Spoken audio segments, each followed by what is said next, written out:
Desde antes de la consolidación de Colombia como Estado-nación, el problema de la tierra había marcado nuestro devenir. Durante la colonia este problema se solucionó con la creación de resguardos indígenas, que en realidad significaron el encerramiento y la reducción de las poblaciones nativas. Tiempo después, y como consecuencia de la independencia, se evidenció un aumento exponencial en los cultivos de productos de exportación como el tabaco, la quina y el añil, aumentando de esta manera el número de trabajadores y a su vez la demanda de tierras, contribuyendo así al problema de materia de tenencia y acumulación de estas mismas, es decir, el aumento de los minifundios.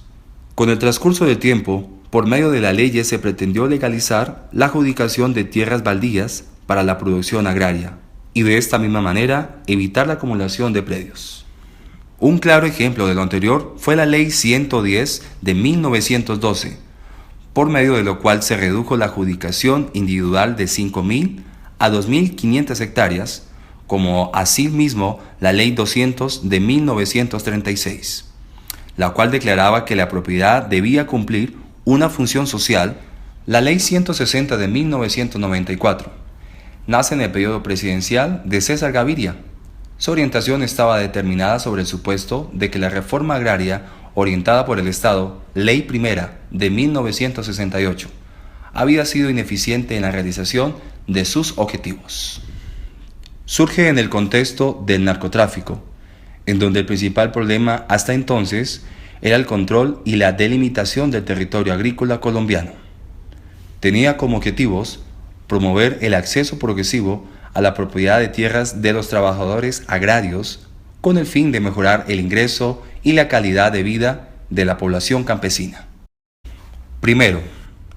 la creación del Sistema Nacional de Reforma Agraria incluiría la adquisición y adjudicación de tierras, la capacitación campesina e indígena, los servicios sociales básicos, la investigación, el mercadeo y la financiación. Segundo, la creación del Fondo Nacional Agrario, constituido por recursos de la nación, bonos agrarios que el gobierno emitiría, propiedades que el INCORA obtuviera. Tercero, la creación de las zonas de reserva campesina, como áreas seleccionadas por la Junta Directiva de INCORA, las cuales serían áreas geográficas delimitadas por el Estado, en donde se adjudicarían baldíos con el propósito de ordenar la población y cerrar la frontera agraria. Esta figura fue creada como respuesta a las demandas de sectores campesinos que le exigían al Estado titulación colectiva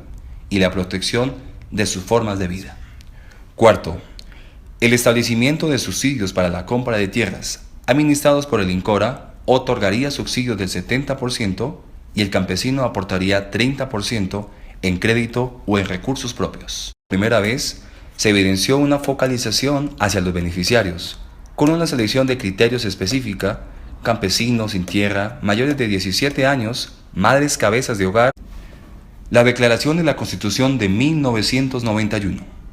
fue la ventana de oportunidad que permitió que esta ley fuese promulgada,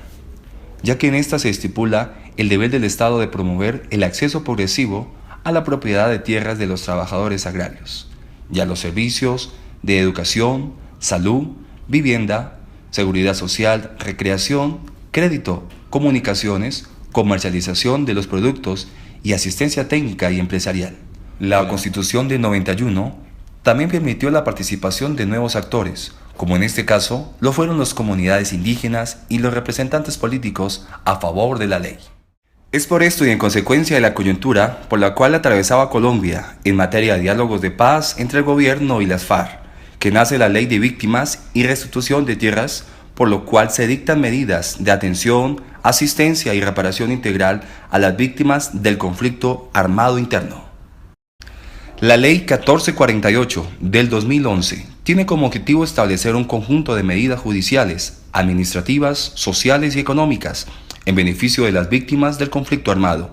dentro de un arco de justicia transicional que posibilite hacer efectivo el goce de los derechos de la verdad, la justicia y la reparación con garantías de no repetición. Debido a que la implementación en un proceso complejo, es difícil utilizar un enfoque top-down o bottom-up, dado que la política pública de tierras y reforma agraria ha evolucionado, a través de los diferentes cambios de gobierno que se han dado en el país. Es por eso que se puede afirmar que el mejor enfoque que se acomoda en el mixto, ya que el tipo de decisiones y el manejo de organizaciones tienen algunas, pero no todas las propiedades tanto del enfoque top-down como del enfoque bottom-up. Respecto al enfoque top-down, al inicio de la implementación se evidencia, primero, una visión prospectiva en cuanto al objetivo de la política pública, ya que se buscaba aliviar el futuro de las condiciones de ingreso y la calidad de vida población campesina, promoviendo al acceso progresivo de la propiedad de la tierra. Y segundo, es como se crean las organizaciones, tales como el Sistema Nacional de Reforma Agraria. Durante el desarrollo de la implementación, se puede ver cómo va adquiriendo características del enfoque bottom-up, tales como la adquisición de un aprendizaje colectivo de las instituciones, en tanto se busca mejorar la capacidad de ejecución de las organizaciones, consumando unas y creando otras para su mayor especialización. Con respecto a las coaliciones políticas, hay que tener en cuenta la Ley 160 de 1994. Fue una política de mercado asistido de tierras, en donde los criterios de selección a los que se aplicaban la ley no incluían a personas desplazadas por la violencia. La coalición de la Mesa de Unidad Nacional, liderada por el Partido Liberal, buscaba precisamente beneficiar con la restitución de tierras a las personas desplazadas víctimas del conflicto armado, con el fin de identificar y explicar los costos de negociación y de información referentes a la política pública de restitución de tierras en el país. Es importante señalar cuáles son los actores que se confrontan a la hora de tomar decisiones y cuáles son sus intereses. En este caso se pueden identificar dos bloques de actores, en los que el primer bloque está conformado por el gobierno y su gabinete, además de las organizaciones institucionales, y por otro lado se puede ubicar el sector campesino. En cuanto al caso de la Ley 1448, las víctimas del conflicto armado. En la Ley 1448 de 2011, de víctimas y restitución de tierras, según en el marco analítico de Ingram, nos sirve para analizar que esta política pública es de tipo 1. Según el cuadro se tienen objetivos claros, ya que se ve la importancia de tener una regulación, un control y un desarrollo en cuanto al tema de la redistribución y restitución de tierras en el país. Igualmente, la aplicación de esta política pública tiene un complemento flexible por varias razones. Entre ellas se encuentra la diversidad de actores que intervienen e intervinieron en la construcción y consolidación de la misma. La participación de estos actores es bastante relevante, porque cada actor da su punto de vista para mejorar e implementar de la mejor manera posible esta política pública con el verdadero objetivo de solucionar el problema de fondo que se presenta en el país. En cifras e indicadores estadísticos, la implementación de la Ley de Víctimas y Restitución de Tierras, en especial en el ámbito de tierras, se muestra un desarrollo a lo largo de los años exitoso. Esto se puede comprobar en cada uno de los informes trimestrales que de los años siguientes al establecimiento de la ley, la Unidad Nacional de Restitución de Tierra han venido presentando abierta y públicamente. Todo lo anterior pone en evidencia cómo dicha Ley 1448 de 2011 toma como base principios fundamentales planteados en la Ley 160 de 1994,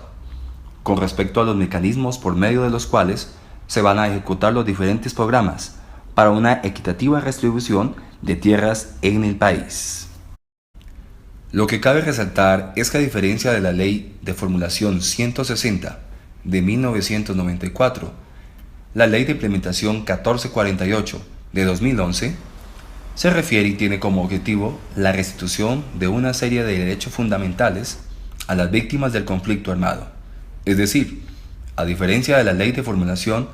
esta ley va dirigida principalmente a las víctimas y no al problema en general del agro y la tierra, evidenciando de esta manera una pequeña brecha en los objetivos de estas mismas.